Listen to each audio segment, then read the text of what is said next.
नमस्कार, the terminal study platform पर आपका स्वागत है। आप जैसा थंबनेल में देख पा रहे हैं, attack on Israel linked ship in Indian Ocean. अरब सागर में इजराइल से लिंक एक शिप पर अटैक किया गया है, एक ड्रोन अटैक किया गया है। और कहीं ना कहीं हम लोग इससे वाकिफ हैं कि रिसेंटली जो इजराइल और हमास का युद्ध चल रहा है, इसका असर हम लोग रेड सी में भी देख रहे हैं, क्योंकि यमन के हौती रिबल्स ने रेड सी में आवागमन को बाधा पहुंचा रहा है, ट्रेड रूट को हैम्पर कर रहा है। बता दें कि ये जो शिप है वो सऊदी अरेबिया से इंडिया को आ रही थी वाया अरेबियन सी। ये वो शिप है एमबी प्लूटो। आप देख सकते हैं ये लाइबेरियन फ्लैग के अंदर आ रहा था और भारत से 217 नॉटिकल माइल दूर इस पर ड्रोन अटैक किया गया। नो डाउट अभी तक कोई भी कंट्रीज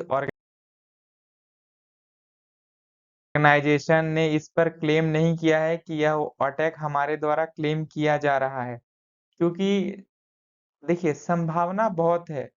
ईरान भी इजराइल के खिलाफ है, हो सकता है ईरान ने इनडायरेक्टली एक संदेश देना चाहा हो इजराइल को, या फिर हौती रेबल्स भी हो सकते हैं, या फिर कोई और पायरेट्स भी हो सकता है। अभी तक जब तक ये वीडियो मैं रिकॉर्ड कर रहा हूँ, कोई पुख्ता जानकारी नहीं है कि किसने अटैक किया है, क्योंकि अभी तक किसी भी ऑर्गेनाइजेशन या कंट्री के द्वारा ये क्लेम नहीं लिया गया है। इसी को देखते हुए जो 20 भारतीय उस पर जो सवार हैं, उसके सिक्योरिटी को और उस जहाज को, एमबी चैम प्लूटो के सिक्योरिटी को देखते हुए, उसमें जितने भी सारे क्रू मेंबर हैं उनके सेफ्टी को देखते हुए इंडियन कोस्ट गार्ड ने अपना शिप विक्रम को भेज दिया है और इन्वेस्टिगेट करेगा वो वहां के सिचुएशन को, और जो भी क्रूज मेंबर्स हैं उनको सेफली एक सिक्योर पोजीशन तक, एक सिक्योर प्लेस तक पहुंचाएगा।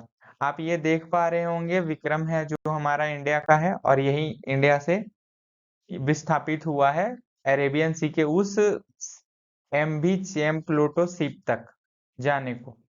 आप इसमें भी देख पा रहे होंगे कि ये मेडिटेरेनियन सी है, ये अरेबियन सी है। मेडिटेरेनियन सी और अरेबियन सी को कनेक्ट करने का एकमात्र और सबसे शॉर्ट जो रूट है वो गुजरता है स्वेज कैनाल के थ्रू रेड सी में। आपको पता होगा इजराइल हमास युद्ध के वजह से कहीं ना कहीं यमन में जो हूती रिबल्स जो संगठन है, यह इजराइल के खिलाफ वॉर छिड़ दिया है, चाहता है इजराइल को अथाह संभव ये नुकसान पहुंचाए। तो यहाँ पर जो बाबल अल मंदेब स्ट्रेट है, यहाँ पे जहाँ मैं कर्सर बार बार मार्क कर रहा हूँ रेड वाला, यहाँ पर एक बहुत ही सकरा नैरो स्ट्रिप है, और इसी को चोक करने के लिए हूती रिबल्स बहुत ही कड़ा कदम ले रहा है आने जाने वाले सभी वेसल्स पर।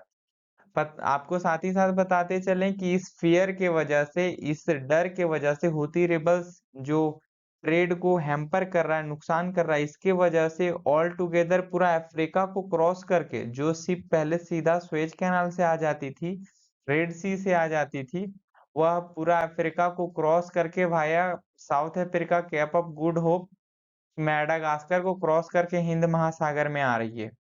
इससे आवागमन भी बहुत ज्यादा ही हैम्पर हो रहा है।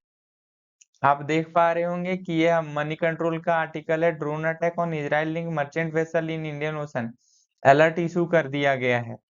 नो डाउट कहीं ना कहीं हम ये सब बात जानते हैं, चाहे तो ये ऑर्गेनाइजेशन है, जो संगठन है जिन्होंने ऐसा किया है, वह अच्छे से जानता है कि यह भारत से काफी समीप था, भारत के नॉटिकल माइल के दायरे से थोड़ा सा मात्र अप्रोक्स 17 मील कहीं दूरी पर था। और अगर ऐसा होता है तो ये इंडिया के सॉवरेनिटी को वायलेट करता है, और इंडिया इंडियन ओशन में एक सोता हुआ दैत्य है। अगर इसे जगाया जाता है तो ये सारे ऑर्गेनाइजेशन को नो डाउट इंडिया मुंह तोड़ जवाब देगा। इसके साथ ही हम और भी कुछ जान सकते हैं कि इंडिया अपना अलर्टनेस को इंडियन ओशन में, स्पेशली अरेबियन सी और बे ऑफ बंगाल में बहुत ज्यादा हाई कर दे। ये सारा हमारे सिक्योरिटी इशू के लिए भी अच्छा है, और कहीं ना कहीं चाइना को काउंटर करने के लिए भी बहुत लाभदायक होगा। इसी को देखते हुए, हूती रिबल्स के इस स्ट्राइक को देखते हुए, अमेरिका ने 10 देशों के साथ मिलकर हूती को काउंटर करने के लिए एक संगठन बनाया। जिसको मैंने प्रीवियस लेक्चर में कवर भी किया था।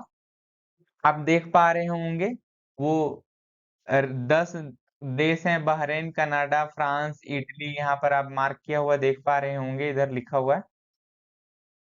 समझ नहीं आता लिटरली कनाडा को क्यों ढो रहा है यूएस।